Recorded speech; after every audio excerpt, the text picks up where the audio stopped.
Ya tenemos aquí sentada a Mercedes Feriche Fernández Castanis, que es geóloga, arquitecta técnica y responsable del área de prevención del Instituto Andaluz de Geofísica. Bienvenida al programa, Mercedes. Muchas gracias, Mariló. Queríamos invitarla para que nos cuente, nos saque de dudas, si catástrofes de esa magnitud podrían ocurrir en Andalucía, ahora que oímos que el eje de la Tierra se ha desplazado y que Andalucía es de movimientos sísmicos también.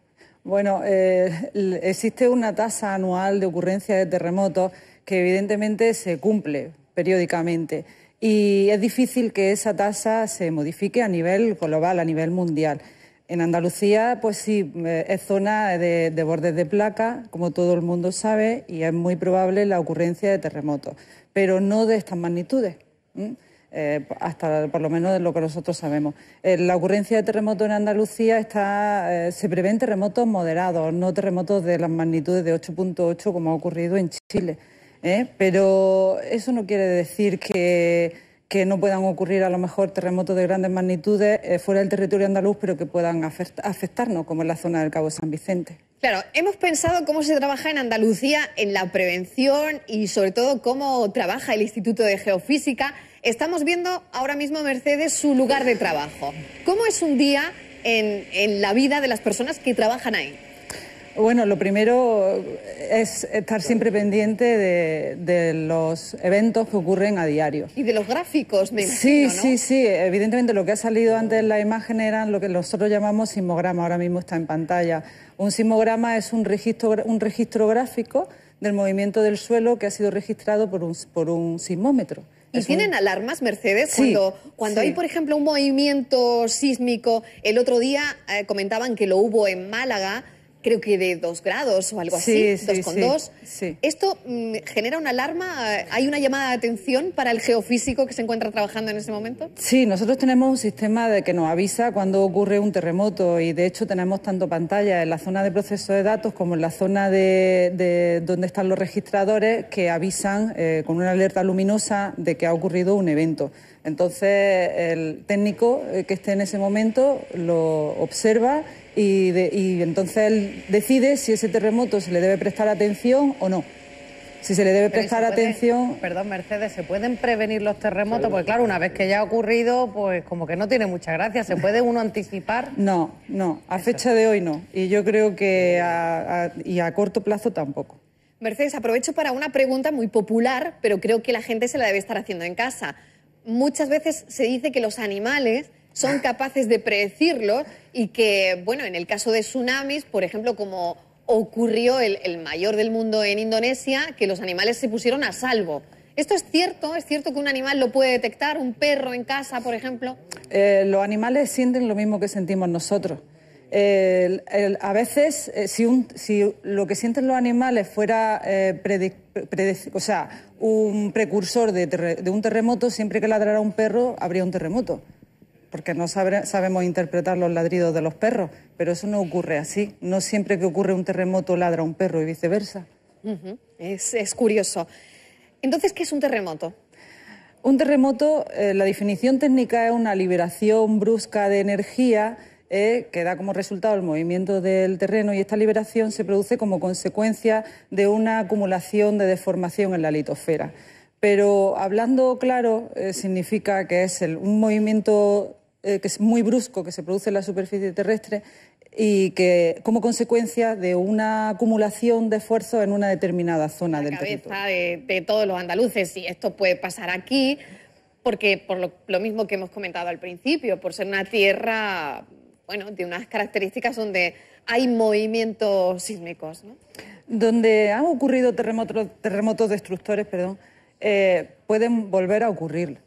En Andalucía tenemos documentación que nos reafirma que ha habido terremotos destructores, como por ejemplo el terremoto del mal llamado terremoto de Lisboa de 1755. Ese fue un tsunami también. Ese terremoto causó un tsunami. Sí, me equivoco, pero causó un tsunami en Lisboa y también en parte de la costa de Huelva, Cádiz. ¿No? Arrasó el Golfo de Cádiz. Fue terrible. Sí, hubo, me parece a mí que 1.300 víctimas en España, en Andalucía, de las cuales 1.200 fueron por culpa del tsunami. Solo unas 60 fueron causa directa de bien caída de edificios y otras por atropello. por atropello Mercedes, y o antes se llamaba infarto. tsunami porque esto lo hemos acuñado un poco desde el de Indonesia, ¿no? Sí. Yo antes la verdad es que no había oído la palabra. No se usaba. No se usaba. Se usaba maremoto. No, no, Se usaba no se maremoto. usaba maremoto, Maremoto. exactamente. Terremoto y maremoto. De San Fernando y de Lisboa hablamos de maremoto, no de tsunami. Sí. ¿Qué diferencia podría establecerse? ¿Qué diferencia hay? Entre maremoto y tsunami es lo mismo. Es lo mismo, Es lo sino mismo. que se acuña tsunami. Sí. ¿Por qué tsunami? Un tsunami es un conjunto de olas que se generan bien por causa de un terremoto, bien por causa de una erupción volcánica o de un deslizamiento de tierra submarino o incluso de un experimento de bomba atómica producida por el hombre. En definitiva, estas olas no son peligrosas en alta mar.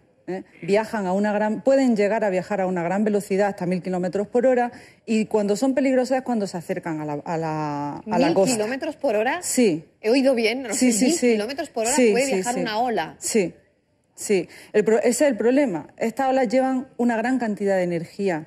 Entonces, cuando llegan a la costa y de forma abrupta se limita la profundidad, pues esa energía se convierte en un incremento de amplitud de la ola.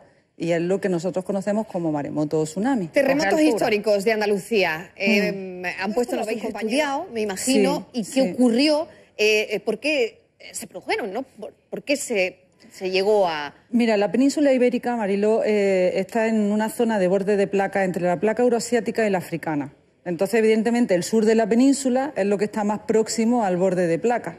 Es donde estas placas tectónicas, la africana y la euroasiática, están en continuo reajuste una respecto de la otra. Eso da lugar, estas placas no son homogéneas, son heterogéneas. Entonces hay zonas donde se atascan un poquito más y zonas donde no. Las zonas donde se atascan es donde tarde o temprano rompe la roca y se produce el terremoto. Esos son los O sea, movimientos, como estamos si viendo fuera- los movimientos que hubo el año pasado. Esto es como si fuera... La parte roja son los movimientos sísmicos. Exactamente. Los tengo aquí detrás que tuvimos el año pasado. El mapa de tu espalda muestra un mapa de epicentro de los terremotos ocurridos durante el año 2009, pero terremotos de magnitud igual o mayor de 2.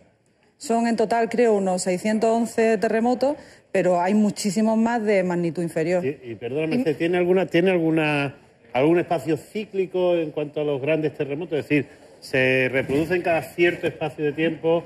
¿Se han analizado si obedecen una cadencia determinada? No, bueno, se han establecido determinadas cadencias, pero todas se han roto. Para que en un futuro podáis llegar a predecirlos, no sé, por lo menos con 24 horitas de antelación. No, como hasta la fecha no se pueden predecir, nosotros trabajamos en materia de prevención, es decir, en minimizar el daño que pueda producir un terremoto. Entonces nosotros, a nivel internacional, el Instituto tiene mucha proyección en este campo y a nivel local tiene menos. Pero bueno, hay un tema pendiente que es la mitigación del riesgo sísmico, porque ahora mismo la Junta está desarrollando planes de emergencia relacionados con el riesgo sísmico, que están muy bien, pero están limitados a cómo intervenir en caso de cuando ocurre el terremoto. Ahora hay que trabajar en cómo mitigar el daño para que la repercusión... Que me habrá tranquilizado bastante Mercedes. Pero... Le agradezco muchísimo a Mercedes que haya estado con nosotros. Yo recuerdo que es arquitecta técnica, geóloga, responsable del área de prevención del Instituto Andaluz de Geofísica y que sus palabras nos han tranquilizado, sobre todo eso de que tenemos construcciones que pueden en Andalucía soportar determinados grados en la escala Richter, pero que de momento esperemos que esto no ocurra. Muchísimas gracias. Muchas gracias, Mariló.